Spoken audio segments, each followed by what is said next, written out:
enquanto o povo brasileiro e aqueles que têm os seus direitos sonegados, como os que estão nessa plateia, pagam a conta, não é? Pode passar, por favor. O privilégio, o lucro dos bancos, veja como está crescendo. Ano a ano está aumentando o lucro dos bancos, esse valor está em bilhões de reais, alcançou 58 bilhões de reais em 2007, em 2008, 54 bilhões, é uma queda aparente, porque na realidade o lucro deles não diminuiu. O que ocorreu foi um aumento de reservas que eles fizeram para credores duvidosos diante da iminência da crise, não é? Mas o lucro aumentou. Aparentemente houve uma queda por causa dessas reservas. Pode passar, por favor. Esse quadro ele é praticamente suficiente para o que a gente tem que discutir aqui. É o peso da dívida para a vida de todo cidadão brasileiro. 30,57% em 2008, equivalente a 282 bilhões de reais, foram destinados a pagamento de juros e amortizações. Olha que nesse valor não estão consideradas as emissões de títulos para rolar as amortizações que venceram e que foram pagas com novos títulos.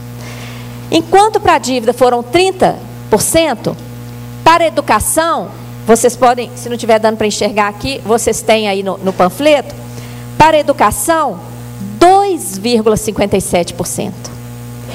Eu pergunto a vocês, que país nós estamos construindo para o futuro?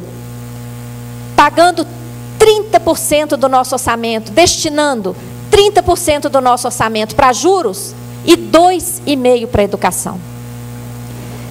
Para a saúde, 4,81%. Para os direitos da cidadania, que é o tema desse 0,1%. Para habitação, 0,02%. Para saneamento, e nós sabemos, pesquisas do Ministério da Saúde, que 70% das doenças são causadas ou por falta de tratamento de água ou por falta de tratamento de esgoto no Brasil. E quanto que vai para saneamento? 0,05%. Quase nada, não é? Ciência e tecnologias, 0,43%. Então nós poderíamos ir um a um, não é? Desses itens, vocês já têm aí, podem verificar depois, para ver o que virou o Estado brasileiro. Um Estado a serviço do capital financeiro, porque a maior fatia, 30%, é para pagamento de juros e amortizações da dívida. E a pergunta é, que dívida? Não é? Pode passar, por favor. Que dívida é essa? Não é? Esses dados mostram que o gasto com a dívida, em 2009, agora dados recentes de 2009, já foram gastos com a dívida este ano 268 bilhões. Com pessoal, ativos e inativos, de todos os poderes, executivo, legislativo e judiciário, 120 bilhões. Mas se vocês pegarem os jornais, vocês vão ler todos os dias, o gasto com pessoal está alto demais, o gasto social é o responsável pelo desequilíbrio das contas. Nenhum jornal fala que o desequilíbrio é o pagamento dos juros. Esses dados, por que eles são importantes para a luta que vocês estão empenhando aqui? Porque nos pleitos de vocês escutam constantemente, não há recursos. E nós vemos aqui, os recursos existem. A questão é a decisão política a respeito da sua aplicação. Os gastos com a dívida foram 7 vezes maiores que os gastos com saúde, 13 vezes maiores que os gastos com educação, 192 vezes o gasto com a reforma agrária. Apesar dos enormes pagamentos, a dívida continua crescendo aceleradamente. Pode passar. E a grande pergunta é essa: que dívida? De que dívida nós estamos falando, não é? A dívida impede a vida digna e o atendimento aos direitos humanos. De onde veio toda essa dívida? Quanto tomamos emprestado e quanto já pagamos? O que devemos? Quem realmente contraiu esses empréstimos e onde foram aplicados os recursos? Quem se beneficiou? Qual a responsabilidade dos credores que vieram em massa oferecer esses empréstimos na década de 70? Somente uma auditoria pode responder, não é? Próxima tela, por favor.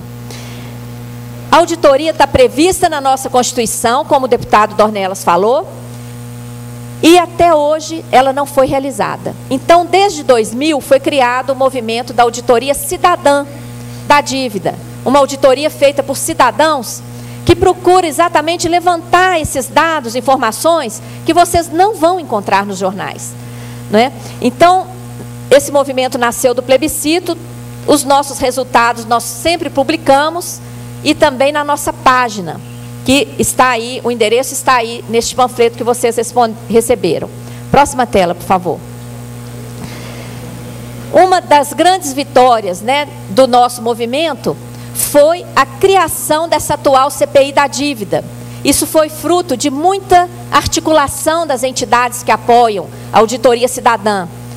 Conseguimos também que a OAB entrasse com uma arguição de descumprimento de preceito fundamental para exigir que o Congresso realize a auditoria prevista na Constituição.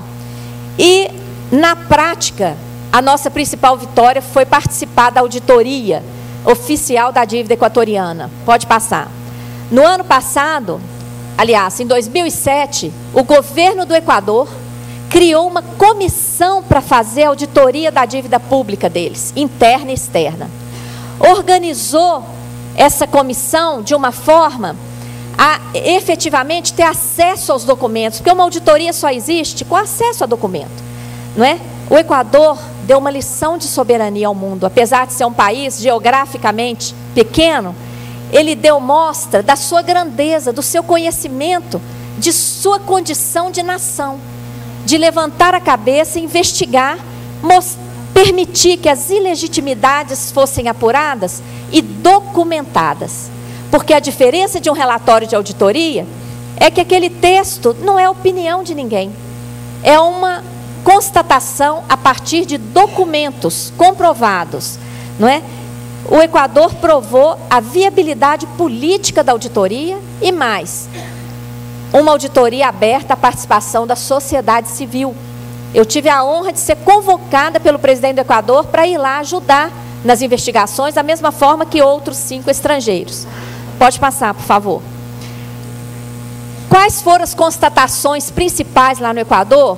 E que esse evento, não é? Que é um evento latino-americano, precisa tomar conhecimento. Os fatos comuns a outros países e as semelhanças impressionantes.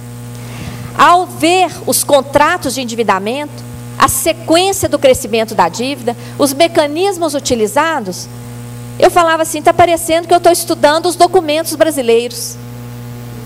O advogado argentino que também estava lá, falava a mesma coisa, está parecendo que eu estou analisando a dívida da Argentina. Por quê? Foi um mesmo mecanismo. E qual é a importância de realizar auditoria? Isso precisa vir à luz. Precisa vir à luz de que o nosso continente foi um continente dominado. E justamente a ditadura militar ajudou nessa dominação. Porque não havia nenhuma transparência, não havia possibilidade de questionamento daquele processo brutal de endividamento galopante que estava se formando. Nós detectamos lá cláusulas abusivas, interferência direta do Fundo Monetário, desrespeito aos direitos humanos devido à subtração constante de recursos que deveriam ser destinados ao atendimento das necessidades da população, saúde, educação, etc. E a possibilidade de articulação dos países submetidos ao mesmo processo. Pode passar. Nós fizemos esse cálculo lá no Equador, de que se não tivesse ocorrido o aumento unilateral das taxas de juros pelos Estados Unidos, a dívida já teria sido paga e o Equador seria credor. Agora, com os dados que nós tivemos na CPI da dívida, nós fizemos o mesmo cálculo que eu vou mostrar para vocês no final dessa exposição. Esse é um desrespeito a uma mudança de circunstância. Lá na década de 70, quando os juros estavam baixos,